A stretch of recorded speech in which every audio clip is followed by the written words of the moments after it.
Mulailah sekarang kita untuk bisa sadar bahwa semua ini diatur oleh Allah.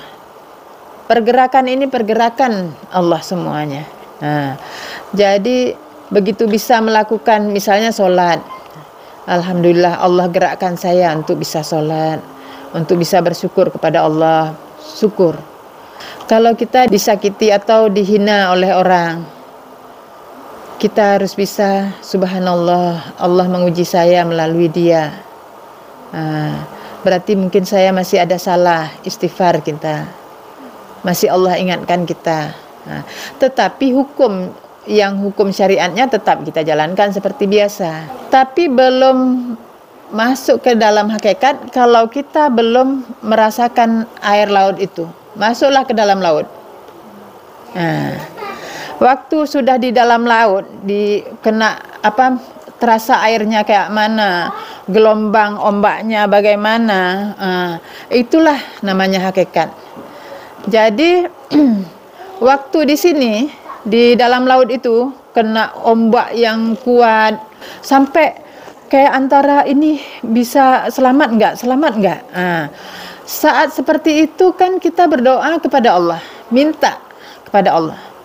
Nah, doanya orang yang ketika di dalam lautan itu enggak ada lain yang diminta kecuali kepada Allah. Walaupun dalam, ya Allah, suara yang rendah, Allah Maha mendengar. Nah, ini sudah di hakikat. Berarti dia sudah merasakan gulungan-gulungan ombak itu. Oh, ternyata berat. Makanya kita harus melalui ini. Jadi yang betul-betul kita harus pahamkan ke diri kita ini yang zahir ini enggak ada. Inilah yang dibilang Adam nih. Adam itu tidak ada. Jadi yang kita itu yang ruh. Nyen betul saja. Ruh kita itulah nanti yang bertanggung jawab. Jadi kenapa orang misalnya sakit atau susah, itulah dibalasi. Di dunia udah dibalasi. Jadi kalau misalnya gini, kita ada melakukan sesuatu yang kita orangnya baik nih kan, melakukan kesalahan dia, tapi dia nggak sadar dengan kesalahan itu, maka ruhnya itu minta supaya dirinya itu sakit. Diri ini fisiknya supaya sadar yang jiwanya nih kalau dia itu melakukan kesalahan atau ada musuh di dalamnya. Musuh kita itu setan dan iblis. Dia mengambil saripati makanan kita. Musuh kita itu dalam diri kita nih. Ini kita harus paham. Makanan yang kita makan termasuk seharusnya kita udah dengan makanan itu udah cukup kita sehat. Kenapa kok sakit? Karena diambil oleh iblis. Kalau misalnya seseorang yang misalnya contoh marah, kan marah itu kan kuat gitu. Ya, itu berarti kekuatan kita diambil dia. Jadi habis itu lemah. Nah, jadi makanya sekarang kita harus hati-hati benar-benar ketika kita melihat sesuatu yang tidak menyenangkan. Mulailah sekarang kita untuk bisa sadar bahwa semua ini diatur oleh Allah. Pergerakan ini pergerakan Allah semuanya. Jadi begitu bisa melakukan misalnya sholat, alhamdulillah Allah gerakkan saya untuk bisa sholat, untuk bisa bersyukur kepada Allah, syukur. Jangan ada rasa kita lebih apa. Kalau kita disakiti atau dihina oleh orang, kita harus bisa, subhanallah, Allah menguji saya melalui dia. Berarti mungkin saya masih ada salah, istighfar kita. Masih Allah ingatkan kita. Tetapi hukum syariatnya tetap kita jalankan seperti biasa, ya. Jadi saya ingin ini belajar sama, saya belajar juga, sama-sama kita belajar nih. Nah, kita kan ini syariat. Nah, saya mau membayangkan yang namanya tarekat.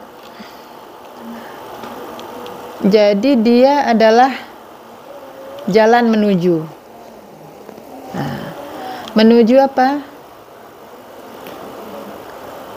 Hakikat.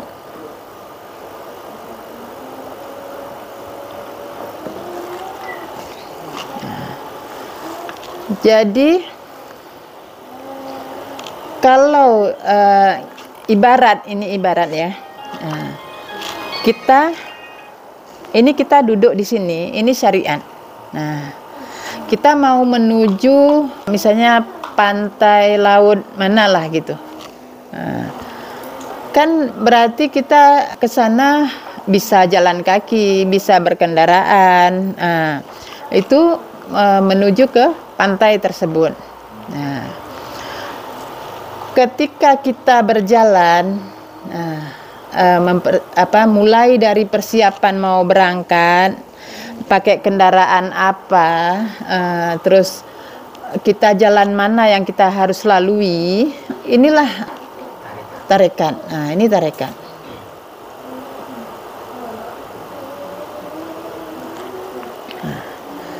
Jadi mulai persiapan rencana mau lewat apa, ini kan harus kita tahu kondisi perjalanan ini. Waktu kita nanti berjalan ini misalnya gini, kalau zaman dulu orang jalan kaki wajar, karena apa? Kendaraan juga belum ada. Jadi kalau jalan kaki itu kendaraan itu ibaratnya syariat itu dengan berjalan kaki. Tapi kalau udah maju lagi, udah naik sepeda. Maju lagi berarti apa? Udah ada Honda. Lebih cepat lagi. Maju lagi naik mobil, lebih aman jalannya. Tetapi ketika di zaman yang sudah terjadi masalah, artinya banyak begal, banyak kejahatan di depan, berarti kalau untuk berjalan dengan jalan darat ini bahaya, maka kita harus menggunakan jalan pilihan jalan udara. Jalan udara itu minimal helikopter, pesawat, atau yang lebih canggih lagi. Karena saking canggihnya kondisi kejahatan, maka kita juga harus persiapkan yang lebih canggih lagi. Supaya apa? Selamat sampai ke tujuan, ke pantai yang kita maksud. Nah, jadi ketika perjalanan ini, di tarekat ini panjang. Kalau kita masih menggunakan cara yang lama, dengan berjalan kaki atau dengan ini, bisa jadi nggak sampai. Maka sekarang pilihan yang tepat adalah lewat jalur cepat, jalur aman, cepat, yang tidak bisa diketahui oleh musuh. Itu apa namanya? Bisa anti radar, punya pesawat yang anti radar, itu baru aman untuk mencapai ke sini. Jadi lebih cepat, lebih mudah, ya. Jadi makanya persiapannya juga kita bekalnya harus kuat, harus banyak ini, lebih karena kita mau naik pesawat. Nah, sekarang yang saya ajak kita untuk bertarekat melalui jalur udara yang super canggih. Ya.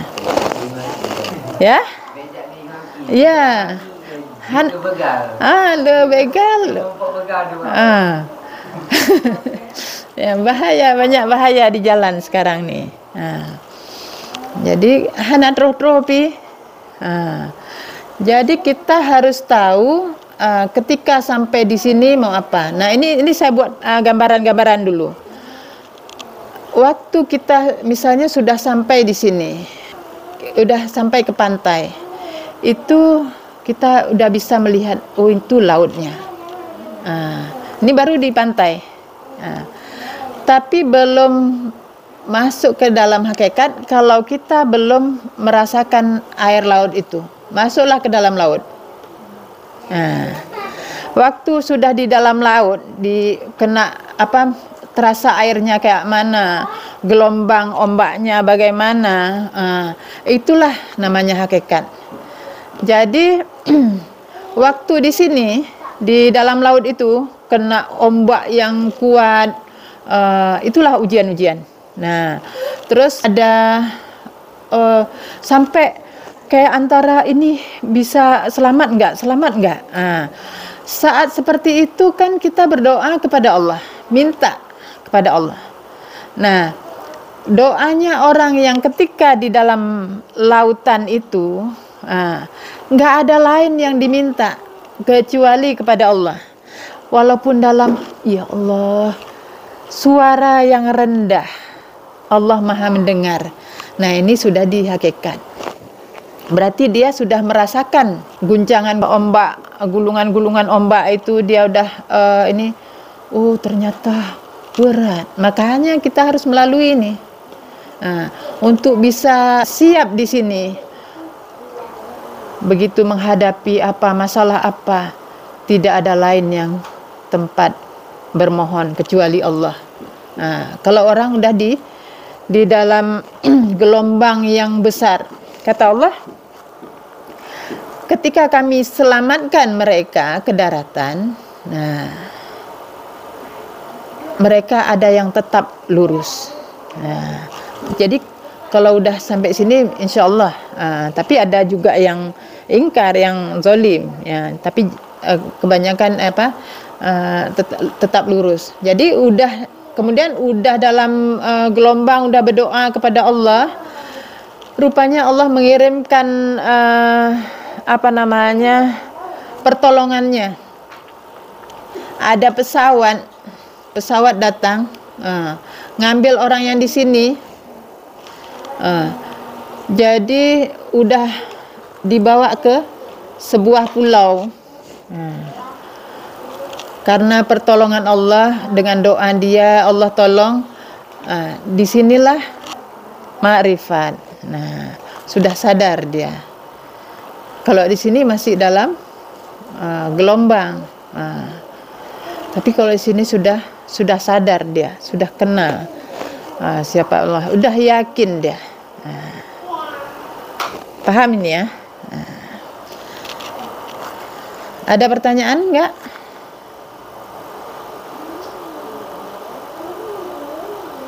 Itu kan kalau mencapai makrifat itu butuh sangat perjuangan ya. Iya. Kita menghadapi gelombang-gelombang. Iya. Ini gelombang itu cobaan. Iya. Cobaan. Kita memang harus, karena kata Allah, apakah kalian mengira kalian akan masuk surga sedang belum dibuktikan siapa di antara kalian yang sabar, yang berjihad. Jadi kita harus berproses dulu. Disinilah nampak seseorang itu dia menyerah, kalah, tenggelam. Kalau menyerah, kalah berarti tenggelam kan. Nah, kalau dia terus berusaha, berupaya untuk hidup, maka dia akan selamat. Jadi itulah yang inilah dia yang kita di dunia ini cuman diuji dengan rasa tidak senang, rasa senang untuk dibuktikan sabar, syukur kita. Kalau kita nggak bisa bersyukur, berarti sabar dulu. Sabar nggak bisa, berarti harus jihad, perang kita. Disinilah saatnya kita berperang. Jadi karena kita tadi mau menggunakan pesawat yang super canggih, berarti kita harus kenal diri sendiri, harus kenal siapa yang mana kita, ruh kita itu yang mana. Terus kita kenal juga musuh-musuh kita. Jangan-jangan nanti ada masuk musuh ketika kita naik pesawat, itu bahaya juga.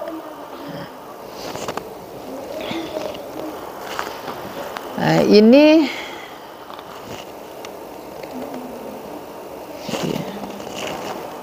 sebelum kita naik ke pesawat, kita harus bersihkan kemungkinan ada yang mengikuti kita. Jadi penjagaan kita harus ekstra kuat, sehingga nanti kita bisa mencapai ke tujuan. Kalau enggak bisa namanya, kalau di laut bajak laut, kok di pesawat apa namanya? Yang suka bajak tuh. Itu bisa jadi, itulah setan iblis juga.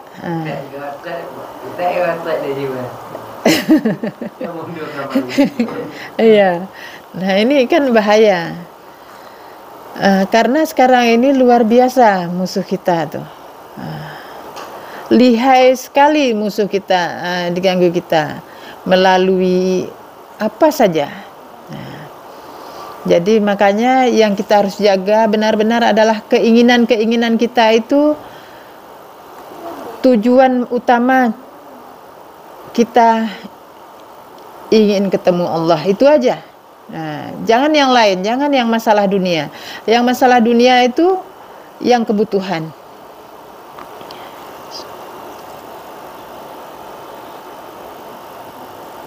Nah, kalau kita sudah memilih tadi, kita mau pakai lewat jalan udara, kita harus tahu apa yang kita harus lakukan ketika kita sampai ke tempat tujuan. Jadi persiapan ini mungkin untuk malam ini kita nggak habis. Jam berapa ada? 10:30. Oh, masih bisa.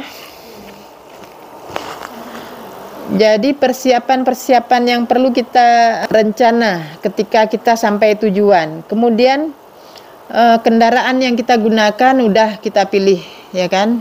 Kita nggak memilih jalan darat karena jalan darat untuk saat ini tidak aman. Nah, kita pakai jalan udara pun yang lebih tinggi. Karena apa? Musuhnya udah canggih, udara pun bisa ditembusnya. Nah, bekal dalam perjalanan ini harus kita siapkan juga. Bekal untuk diri kita, bekal untuk kendaraan kita. Maksudnya apa? Bekal untuk diri kita.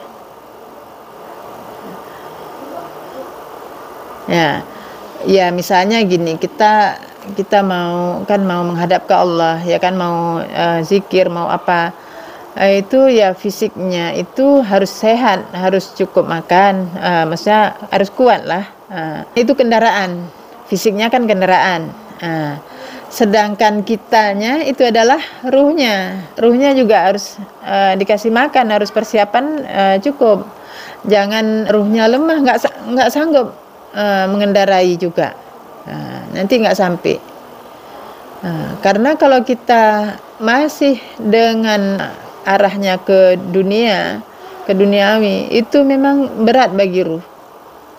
Saya sendiri ketika misalnya ada yang berlebihan seperti itu terasa ditarik lemah, sehingga kita harus sadar kembali. Jadi hakikat ini kan kita tahu, inilah sebenarnya kita merasakan nikmat ibadah. Kita beribadah bisa tenang, bisa nyaman, bisa ini di hakikat ini.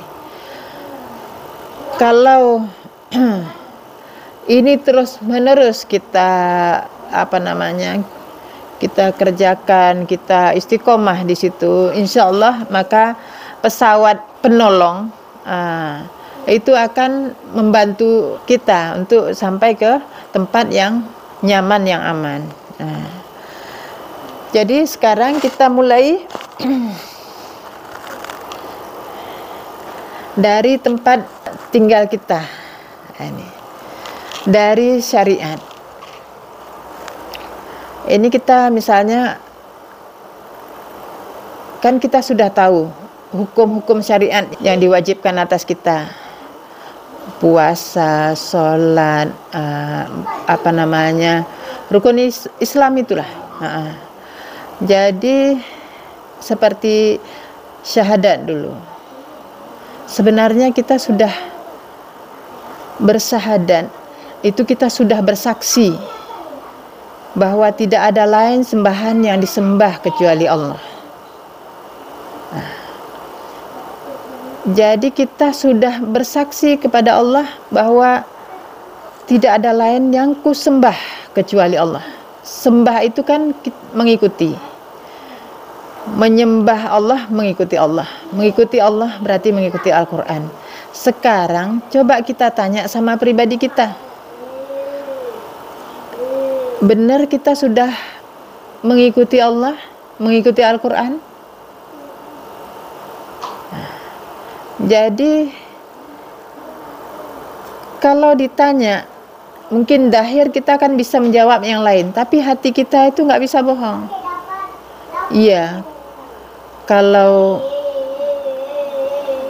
sebenarnya untuk sekedar butuh ini udah cukup, tetapi saya masih menginginkan yang lain lagi. Nah, berarti belum. Tetapi kalau misalnya, oh ini karena kebutuhan untuk keselarasan atau apa, itu kebutuhan. Nah, berarti sudah. Jadi yang hati kita itulah, ketika Allah memberikan sesuatu, kita tidak ada rasa tidak menerima lagi, tidak ada. Apa yang Allah beri itu alhamdulillah. Nah, itu sebenarnya itulah nampak orang yang sudah bersaksi. Tidak ada lain yang kusembah kecuali Allah. Nah, jadi kita nampak diri kita sudah bersaksi bahwa kita hanya menyembah Allah. Kita mengikuti semua ketentuan Allah. Apa yang Allah atur untuk kita, alhamdulillah kita terima. Asyhadu an la ilaha illallah wa asyhadu anna Muhammadar Rasulullah. Dan saya bersaksi bahwa Nabi Muhammad Rasul Allah, utusan Allah. Jadi maksudnya apa ini? Apakah cukup kita ngomong bahwa kita bersaksi begitu? Kata Allah, taatilah Rasul. Berarti apa yang Allah suruh dan Rasul suruh itu sama, pasti sama. Jadi Rasul itu untuk menjadi model bagi kita. Kalau Rasul mengerjakan A, maka kita kerjakan A. Jadi kalau kita masih ada tidak menyukai apa yang Rasul kerjakan, nah itu berarti kita belum bersaksi. Paham nih ya? Nah ini di syahadatnya itu begitu. Jadi ini dulu kita harus pahami sebelum kita berangkat. Kemudian yang kedua, sholat. Ya. Jadi perintah Allah untuk mendirikan sholat. Mendirikan sholat itu adalah sepanjang waktu. Menjaga hati, ucapan, perbuatan ini sama. Tidak lain di mulut, lain di hati. Itu orang tidak mendirikan sholat. Ya. Jadi mulai bangun tidur sampai tidur lagi, ini kita tetap harus jaga. Nah, mendirikan sholat ini. Ini kalau kita masih ada kata-kata kadang yang lain, ini diperbaiki. Lain yang kita kerjakan, lain yang kita ucapkan, ini perbaiki. Berarti mendirikan sholatnya belum betul nanti. Kita akan bisa melihat bagaimana kita mendirikan sholat itu ketika kita mengerjakan sholat 5 waktu. Sholat 5 waktu adalah untuk mengintrospeksi bagaimana kita mendirikan sholat kita. Jadi kalau sholat subuhnya aman, nyaman, semuanya bagus, berarti malam itu dia gunakan untuk ibadah kepada Allah dengan benar. Dan seterusnya yang lain. Itu sholat, perintah sholat. Jadi perintah sholat ini kita kan harus mengikuti kayak Nabi. Karena kita tadi udah bersaksi bahwa Rasulullah, Nabi Muhammad itu Rasul Allah. Nah, jadi kita contoh Nabi menerima perintah sholat itu mi'raj.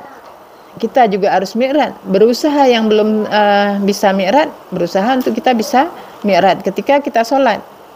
Nah, artinya kita tinggalkan langit dunia ini, langit dunia, langit pertama ini yang terus sampai ke langit yang ketujuh. Artinya ketika Rasulullah mendapat perintah sholat itu malaikat Jibril pun tidak boleh mengikuti. Nah, jadi tidak ada yang ngomong lagi dalam diri kita. Nah, waktu kita sholat itu udah sampai ke mi'rajnya, Sidratul Muntaha. Nah, jadi kalau masih di langit yang bawahnya itu masih ada malaikat yang bicara. Kadang ngomongin masalah apa kita tadi ini nggak betul, ini itu masih teringat. Tapi kalau sudah itu berarti sudah ngomong dua arah. Nah, ini yang kita harapkan, sholat kita itu ngomongnya sama Allah itu dua arah.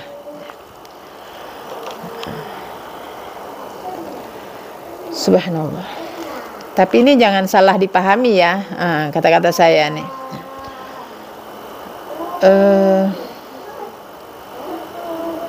Jadi bagaimana Rasulullah telah mencontohkan, itulah kita contoh. Baik ucapan, perbuatan, dan niat, cara-cara yang sudah dijelaskan. Kemudian yang ketiga, puasa. Puasanya begitu juga. Ini kan tadi udah kita jelaskan masalah puasa. Keempat, zakat. Zakat itu untuk membersihkan, untuk bersihkan diri kita, ya, baik yang zahir maupun yang batin. Jadi ini senantiasa kita berusaha untuk kita perkuat. Subhanallah. Jadi kalau kita yang belum mampu, sebatas kemampuan kita. Allah tidak memberatkan, tapi yang penting kita ada kemauan dan niat.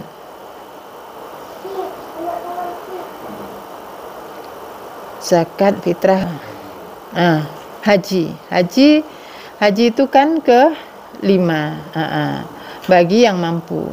Jadi maksud mampu itu bukan cuman uang, bukan cuma nominal, tapi dia yang kelima. Berarti kita yang pertama, kedua, ketiga, keempat dulu. Ini harus kita pahamkan dalam diri kita kerjakan dengan benar, baru kita ke sana, kita bermohon,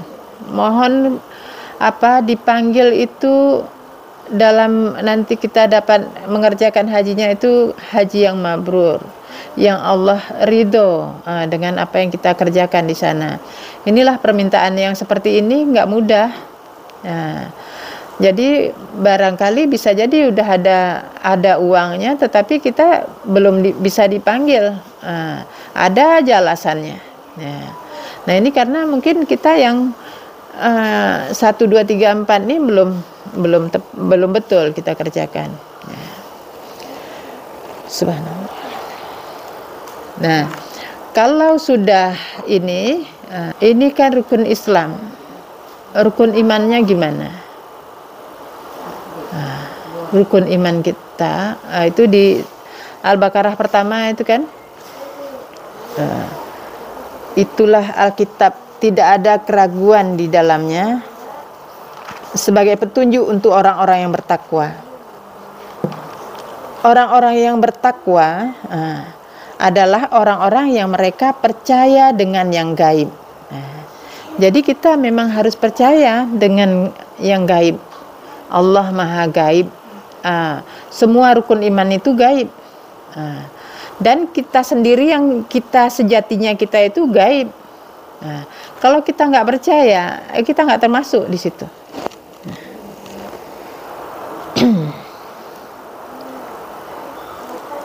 Jadi percaya kepada Allah,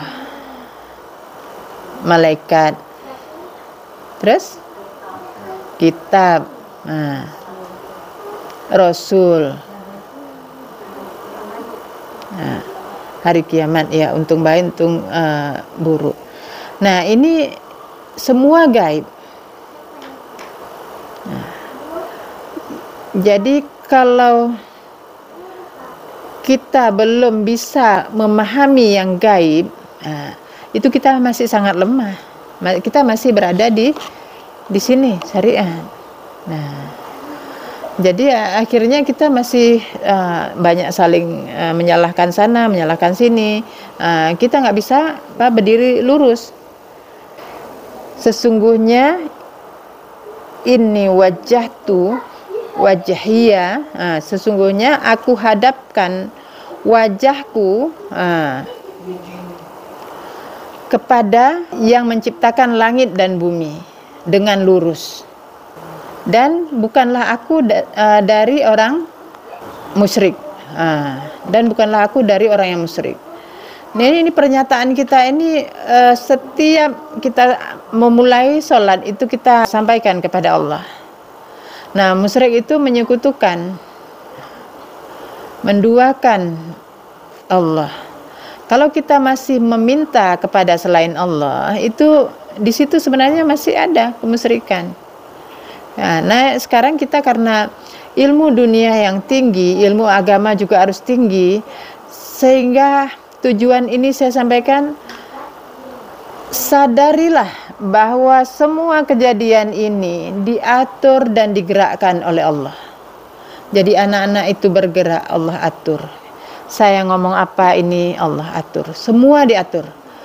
Allah melihat dari hati kita. Bagaimana sebenarnya kita terhadap Allah? Nah, hati kita ini ngomong apa, buat apa, ini yang harus kita jaga. Jadi inilah balasan-balasan yang kita bisa terima, kita bisa baca balasan Allah itu di dalam hati kita nih. Misalnya gini, hari ini kita dengan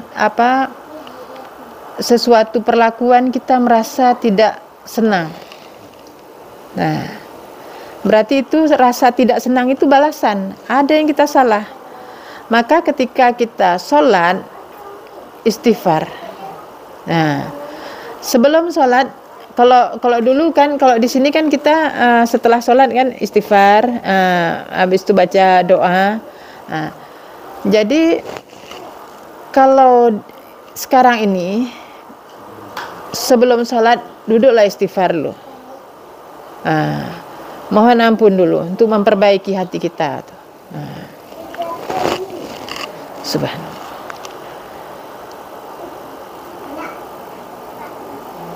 Jadi balasan-balasan itu sebenarnya senantiasa kita rasa. Cuman kita mengabaikan, seolah-olah itu tidak terjadi apa-apa. Karena tidak ada yang melihat, karena tidak ada yang tahu. Tetapi orang yang takut kepada Allah, dia akan melihat dalam hatinya sendiri, ya Allah, ini kok rasa nggak senang. Ini berarti ada salah saya, ya Allah. Tadi saya lalai dari mengingatmu. Saya apalah yang kita sudah salah kerjakan, atau kita banyak mengikuti yang lain. Karena kadang-kadang pekerjaan kita itu menarik kita untuk kita lalai di situ. Nah, kita istighfar lagi karena Allah Maha Pengampun, Al-Ghafur. Kita panggil namanya senantiasa sehingga kita kembali lagi dibersihkan. Nah, kita menghadap lagi kepada Allah. Kita sampaikan lagi pernyataan kita. Jadi latihan demi latihan, latihan demi latihan untuk apa?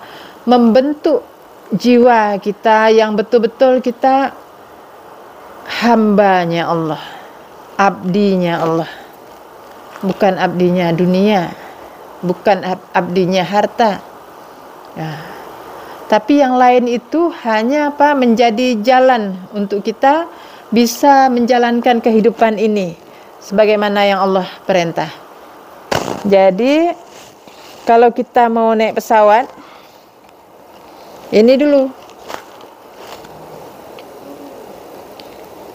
Ini kan udah terhafal belum nih? Ini harapan saya bisa dihafal nih. Dihafal, dimengerti.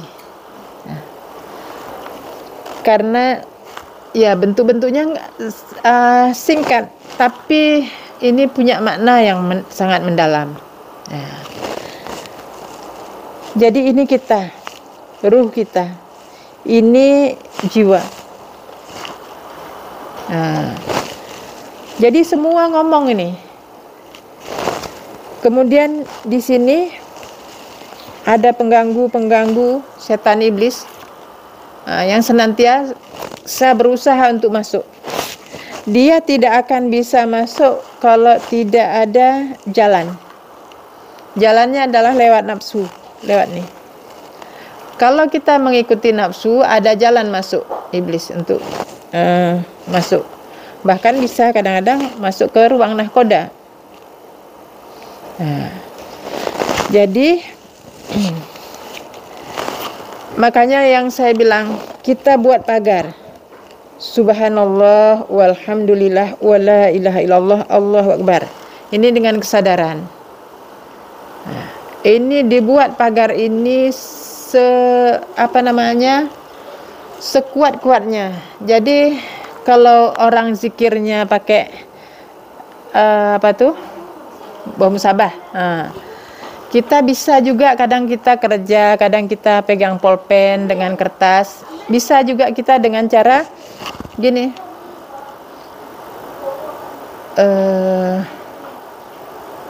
Subhanallah walhamdulillah wala ilaha illallah Allahu akbar. Kan begini bentuknya. Tapi karena kita mau yang banyak, misalnya satu kotak ini mau kita isi 10 kali misalnya, atau 5 kali. Subhanallah, subhanallah, subhanallah, subhanallah. Alhamdulillah, alhamdulillah, alhamdulillah, alhamdulillah. Wala ilaha illallah, la ilaha illallah, la ilaha illallah. Orang nggak tahu kita melakukan ini. Allahu akbar, Allahu akbar, Allahu akbar. Orang kan melihat kita cuman nulis-nulis, garis-garis. Jadi kan kita tetap dalam zikir. Misalnya ada dalam pertemuan sehingga mungkin nanti udah terbentuklah yang seperti ini, la haula wala quwata illa billah. Terus jadi banyak. Seperti itu bisa juga, sehingga ini lebih fokus. Coba nanti ini kan, kalau kita zikir ini bisa jadi pikiran masuk begini ini. Tapi dengan ini kita bisa menyadari waktu subhanallah, maha suci Allah yang ngatur semuanya, Allah ngatur semuanya, Allah ngatur semuanya. Gitu. Ini salah satu cara. Terserah caranya mau bagaimana saja. Ini kan yang penting hati kita itu bisa nyambung sama Allah. dengan hati kita yang terkoneksi, nyambung, maka cahaya itu akan nyala, akan hidup.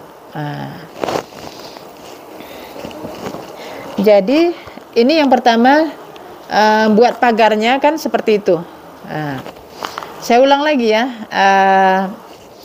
Subhanallah walhamdulillah wala ilaha illallah Allahu akbar. Ini pagar. Kemudian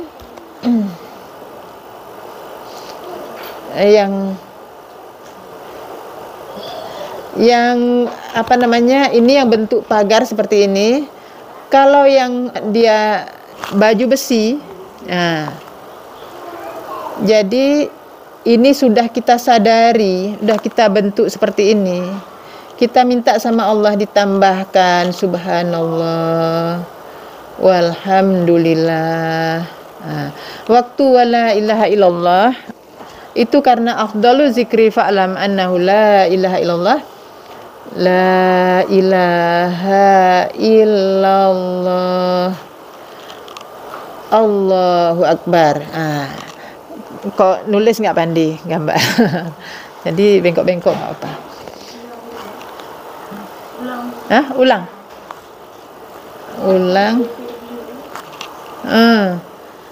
Ini begini.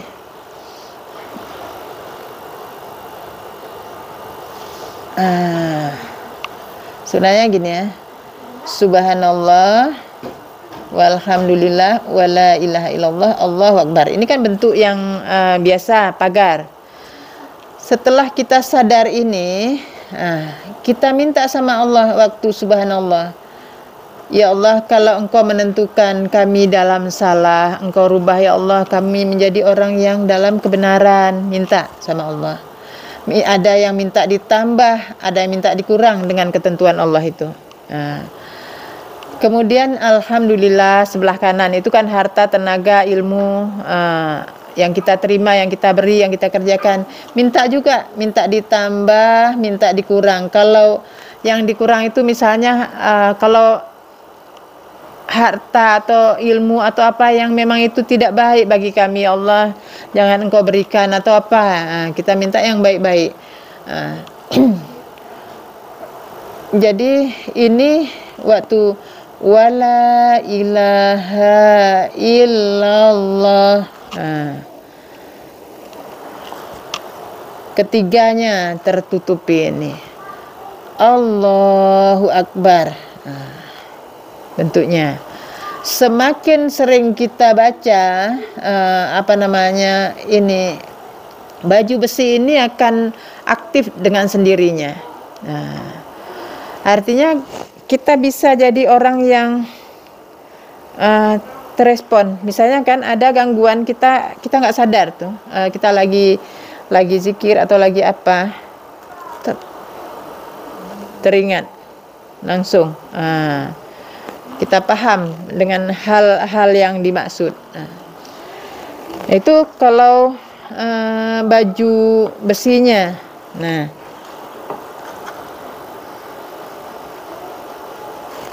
Kalau senjatanya, jadi bentuknya kan ini juga, yang mulanya tetap sama. Subhanallah walhamdulillah wala ilaha illallah Allahu akbar. Jadi di sini adalah Asmaul Husna.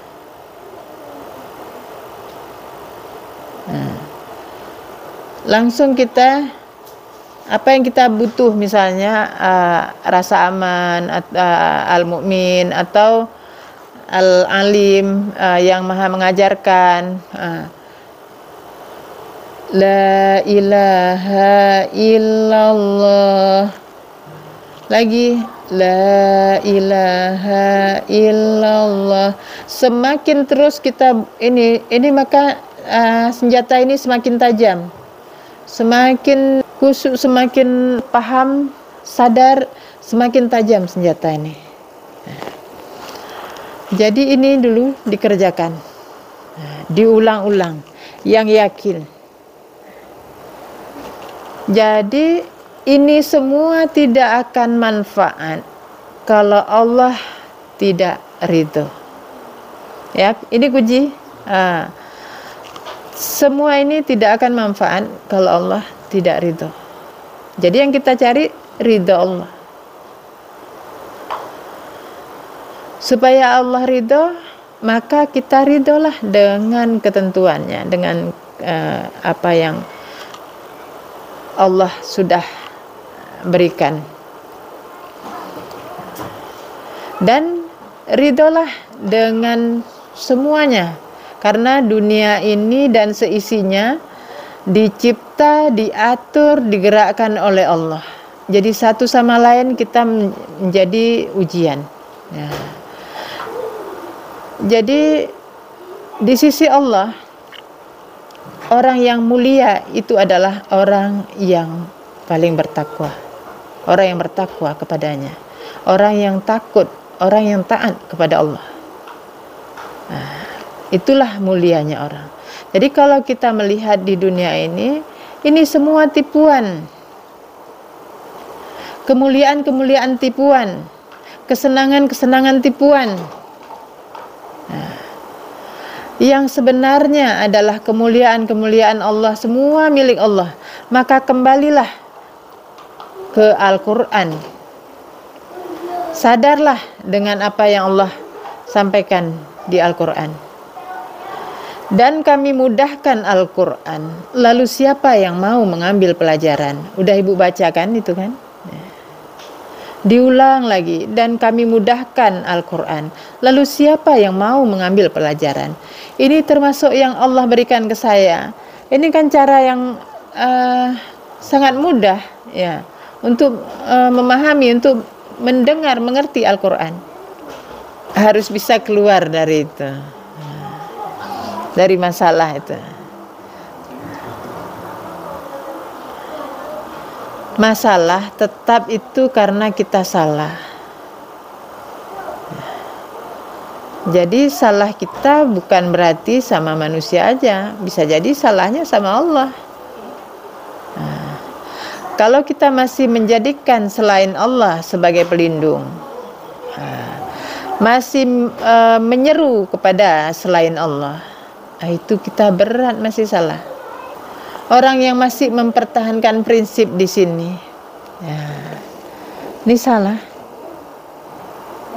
Jadi karena apa? Beda zamannya sekarang. Ya.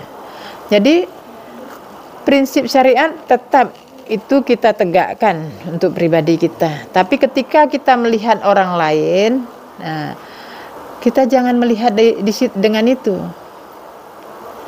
Kesusahan kita di zaman ini nggak sanggup.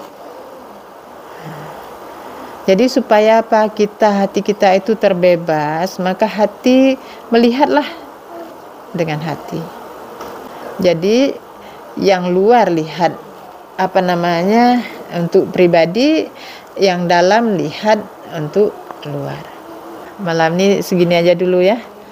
Nanti kita mau tanya-tanya. Saya tutup dulu kajian kita.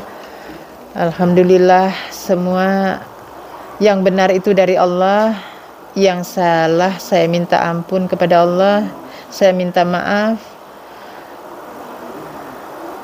Semoga semuanya yang saya sampaikan bisa bermanfaat untuk saya dan untuk kita semua. Dan siapa yang mendengar dan memanfaatkan ilmu Allah ini, semoga semuanya tetap dalam lindungan Allah, keselamatan iman sampai hari kemudian sana. Amin. Saya akhiri, assalamualaikum warahmatullahi wabarakatuh.